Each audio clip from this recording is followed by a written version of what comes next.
off a Durrani NVR. If your interface does look a little bit different than the one we're using here today, you can go ahead and upgrade your firmware to make it look the same. There is another video on our website on exactly how to do that. But we'll just do the backing up here on this new firmware. So first of all you need to do is insert a USB into the back of the NVR. Once you've inserted the USB stick, you'll get the menu popping up here and what you'd like to do. So you can go down to recording backup from here and entering either your password or unlock padding depending on the system that you have. And it will drop you straight into the backup menu from the main menu. So from here you can choose what you want to back up and what times. So we just do a search. We can search for events, manuals, normal recording, or all, and the file type. So you select your date range that you want to have a look at and just hit search. What that'll do is that'll drop in a list of all the recordings for that camera. So you can flick through and just have a bit of a look at those. Now you notice they are quite large file sizes and they do run for a fair period of time. So these here will run for about 40-50 seconds depending on the setup of the motion that you have or not the VCA that you're trying to back up or anything like that. So if you want to back up one of those, all you need to do is put a tick in the box. And you can also just play back that image to make sure you're getting exactly what you want as well.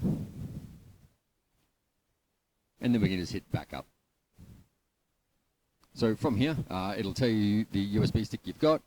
You can create new folders if you like, or just drop it straight in.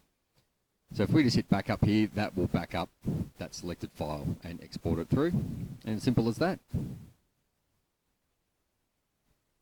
We'll cancel that for now so it doesn't run all the way through because it is a large file.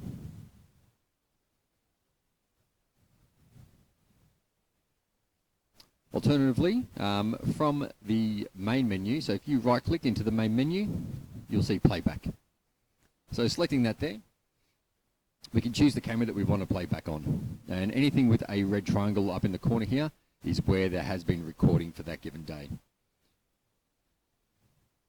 So we can just select the day, and down here we have our timeline. So red is for motion only.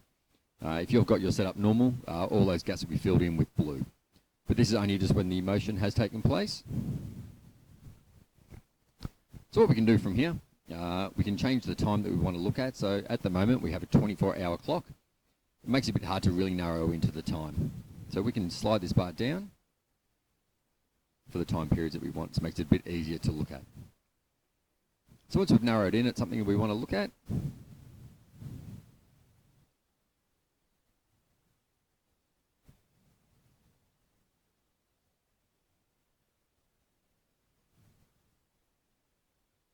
What we can do is just take a clipping. So you see the red lines come up on the screen here? That's the start and the end of the clipping. So what we do is we can move those closer to the start and finish of where we want to back up that picture. So what we can do now is just stop that clipping. And it'll tell you it's saved successfully and we can back it up. It says down here we have a new clipping ready for backup. So we can select that there. And you'll see that the file size is a lot smaller and a lot easier to manage, and it's only a shorter period of time. So this one here I've taken is minute 20. So if we put a tick in that box there and then hit backup, again puts us into the USB drive that we have selected already, and we just hit backup.